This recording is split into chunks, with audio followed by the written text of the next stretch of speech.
सोचा। अब अगर आज के दिन कोई बच्चा मान लो आपकी नेशनल बेस्ट सेलर है, राइट, कोई ऑथर बनना चाहता है, तो उसके लिए कुछ टिप्स कि यार ये चीज़ें जो मैंने लिखी किताबें तब मेरे को लगा ये दिक्कतें आई, ये आप करते हो, मतलब कुछ बच्चे होंगे शायद, बहुत कम प्रतिशत। प्रैक्टिकल टिप्स दूं या नहीं, प्रैक्टिकल से चाहिए। ठीक है, प्रैक्टिकल ही देता हूँ। गूगल ठीक है, पे फिर तो मैं नहीं, ठीक है, हाँ। नहीं बहुत तरीकों से दे सकते हो। प्रैक्टिकल टिप्स हैं, सिंपल सी बात, अगर किताब लिखना चाहते हो जिंदगी में, समझ लो it's a year long process. अगर ढंग की किताब लिखनी है, give yourself a year. Second चीज है मेंटली पहले लिखना। अगर आई डोंट नो तुम फिक्शन लिख रहे हो, नॉन फिक्शन लिख रहे हो, तुम्हारी बात नहीं कर, जो भी इंसान लिखना चाह रहा है, so you have to first start seeing the book.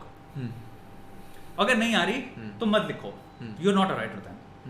Because creative process दुनिया में कोई भी हो जाए, जो भी इंसान एक्चुअली उसको पुल ऑफ कर रहा है, बहुत बढ़िया तरह से काम कर पा रहा है, they see the work already here. वो बस उतार रहे हैं मूवी में या किताब में या किसी भी चीज में, फॉर्म में, या पेंटिंग भी जो होता है ना, painter sees the painting. Believe me, एक स्टोरी आई थिंक मिकेलेंजेलो की, जो उसने डेविड स्कल्प्ट किया था ना, आई थिंक पता नहीं 3 महीना या समथिंग, वो बस उस एक पत्थर को देखता रहता था बैठ के घंटों, डेली आके पत्थर को, इतने बड़े स्लैब को वो देखता रहता था, क्योंकि वो देख रहा था उसमें, उसको डेविड दिख रहा था। So that's a thing.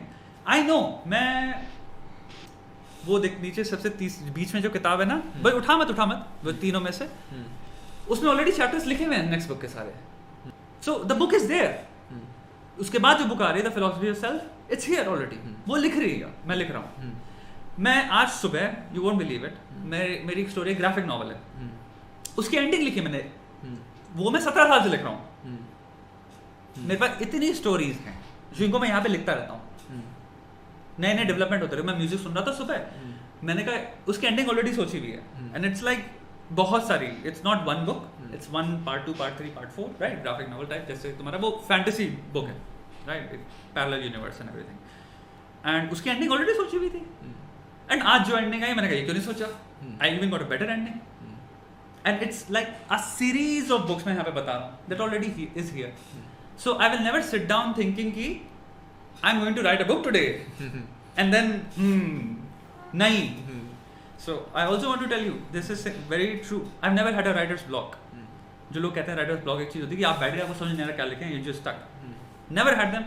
First book मैंने 21 में publish करी हुई है, first novel अपनी, ठीक है, उसकी एक अलग story है। तो I've been writing since I was a kid. On the contrary, I have to give up writing because जब मैं लिखना शुरू होता हूँ, it's very hard for me to stop because ideas इतने ज्यादा आते हैं मेरे पास। Lastly, अगर आप बुक लिख चुके हो 1 साल पहले 2, इसलिए पहले कंसेप्चुअलाइज करो, ड्रॉप करते रहो, पता है आइडियाज आएंगे आउट ऑफ नोवेयर, किसी दिन आ जाएंगे, and those are the best ideas rather than forcibly ideas निकालना। So you just roaming about and तुम्हारे पास आएगा चैप्टर की, या फिर किसी से बात करो, ऐसे नॉन फिक्शन है, let's just say, right, fiction तो छोड़ ही दो, नॉन फिक्शन में बात करो, किसी की तुम प्रॉब्लम सॉल्व करो, कोई सामने तुम्हारा दोस्त बैठा, तुम समझा रहे हो उसको, और तुम कहोगे अभी मेरी बुक में जो टाइटल रखा हुआ है वही तो बात कर रहा हूं मैं, and you will suddenly have a topic, and now that's one chapter. So that's how the world gives you things, you have to wait it out. तो वो चीजें जब आए, राइट देम, उसको एक चैप्टर बना दो, कॉन्सेप्ट्स, राइट, एक ये कॉन्सेप्ट हो गया, कॉन्सेप्ट हो गया, अब चैप्टर्स आ गए बहुत सारे। और दूसरी चीज, मेरी सबसे बड़ी गलती ये रही है, क्योंकि मेरे साथ प्रॉब्लम थी कंसिस्टेंटली काम करने में पहले लाइफ में, मैं घोड़े वाला आदमी हूँ, खींच दूंगा उठा के, समझ गए, 24 घंटे खींच दिया। 20 मिनट में बहुत पहले 4 साल पहले 3 साल पहले वीडियो बनाया था मैंने, जिसे 72 घंटे काम करने की मैंने सिखाई थी ट्रिक लगातार, क्योंकि मैं करता था, मैं पागल था कि 72 घंटे नॉन स्टॉप, ना सोए ना कुछ भी, करते चले जा रहे हैं काम, कैसे करें। मैंने उसमें कहा अपनी कॉन्शियस साइड ही ऑफ कर दो, अपने आप को 20 पर्सनैलिटी दो, मैं क्योंकि करता था ये। तो मेरा काम करने का स्टाइल जब ये होता है, आप इतनी बुरी तरह से खींच देते हो कि आपका काम हो जाता है, but then you are done with it, and that's in that what I missed was editing. वापस वर्क में जाके उतनी ही पेशेंस के साथ वापस खोल के उसको अब एडिट करना। फर्स्ट नॉवल के साथ I didn't edit, the day I finish that novel I was like हो गया खत्म, bye bye, this work is done. फिर मैं जब एडिटर्स को भेजा, वो अलग ही उन्होंने, that's why I never talk about that book, क्योंकि मेरा इतना खराब एक्सपीरियंस रहा, you know, from those publishers, and it's because I didn't edit that book, they got to edit it, and उन्होंने जो एडिटिंग करी उसके बाद, एंड आई वाज लाइक ये क्या कर दिया आपने, धज्जियां उड़ा दी आपने किताब की मेरी। With this book as well, the rudest book ever, 3 महीने में नॉन स्टॉप लिखी मैंने किताब, सुबह बैठा शाम तक 2500 वर्ड्स निकालने हैं, 60-70 हज़ार वर्ड्स की बुक निकाली है। उसके बाद एडिटर को भेजा, उन्होंने एडिट करी, जब उन्होंने वापस पलट के भेजी तो हो सकता है 2 महीने निकल गए थे या 1 महीना निकल गया, तो मैंने फर्स्ट टाइम एक तरह से मैंने वापस पढ़ा जो मैंने लिखा हुआ था। मतलब मैंने खत्म करके बिना सोचे भेज दी बुक, मैं ऐसे कर रहा था, मैं खड़ा हो गया, हटाओ ले जाओ। जब मैंने पढ़ी मैंने ये अनरीडेबल है, मुझे बुरा लगा एडिटर के लिए किसने ये पढ़ा। आई फेल्ट बैड कि and I said sorry to her, I am so sorry तुमने इसको एडिट किया है बैठ के, क्योंकि इतनी ज्यादा कॉम्प्लेक्स बुक लिख दी थी मैंने, जिसकी मतलब या तो आप किसी यूनिवर्सिटी में प्रोफेसर रहे हो ना और आपकी आदत है कॉम्प्लिकेटेड लिटरेचर पढ़ने की, तो ही आप पढ़ पाओगे। भाई मैं तुझे दे दूंगा, तू 2 पन्ने कहेगा बस हो गया। ड्रेन कर रही है इतना, मतलब हर थॉट को मैं घुसेड़े ही जा रहा हूँ उसमें कि ये कहाँ से आया है, हर थॉट का एनालिसिस। अरे पॉइंट पे तो आओ, हर चीज को एनालाइज किए जा रहे हो। तो मेरे को ऐसी बुक चाहिए थी जो कि कोई भी पढ़ पाए। टू बी वेरी ऑनेस्ट, एक मूवी है उसका कोट है, फिलाडेल्फिया मूवी, उसमें कोट है लॉयर का कि भैया explain it to me like I am 4 year old, 4 साल का बच्चा हूँ, ऐसे समझाओ मुझे। मेरे को बुक ऐसी लिखनी थी कि एक 10 साल का इंसान भी पढ़े इसको, 15 का भी, उसको समझ में आ जाए। और ये काफ़ी कंप्लेंट रही इसलिए लोगों की जो कह रहे हैं मुझे ये तो बड़ी वैसी लैंग्वेज में, ये लिटरली बुक मैंने ऐसे लिखी जैसे मैं आपसे वीडियो में बात करता हूँ, जानबूझ के लिखी है ऐसे, ताकि लगे लिटरली तुमसे बात कर रहा हूँ तो कोई बुक नहीं पढ़ रहे हो।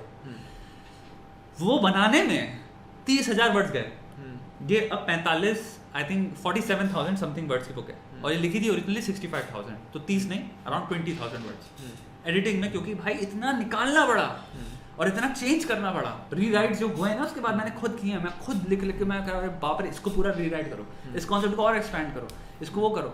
तो मैंने सिंपल सी चीज़ क्या करी थी, बिल बर एक कमेडियन अमेरिकन, उसका स्पेशल आया हुआ था नेटफ्लिक्स पे, पेपर टाइगर, मैंने वो देखा, मैंने कहा बस ये जो उसने मुझे सिखाया, क्योंकि वो स्पेशल था, टोटल समझ लो स्टैंड अप कॉमेडी होती है अमेरिकन, वो स्टाइल में था।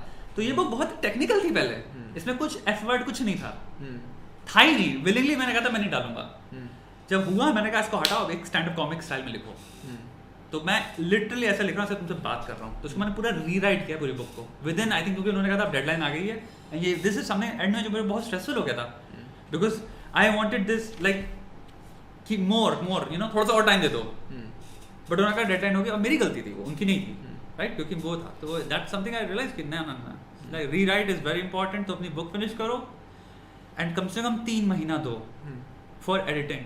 सो आप 1 हफ्ते का ब्रेक लो, देन रीविजिट, देन तुम्हें लगेगा पहली बार पढ़ रहे हो, then you will see it completely differently, and there will be so many things जो तुम खुद ही चाहोगे ये क्या लिखा हुआ है मैंने, हटाओ उसको और इस पॉइंट को थोड़ा सा एक्सपेंड करो।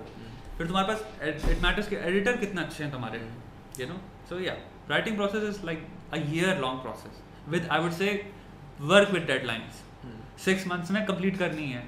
प्लीज भगवान के नाम पे ऐसे मत सोचो हाथ छोड़ो कि मैं बैठूंगा and ideas will just drop down on you know inside my head, नहीं होने वाले भाई।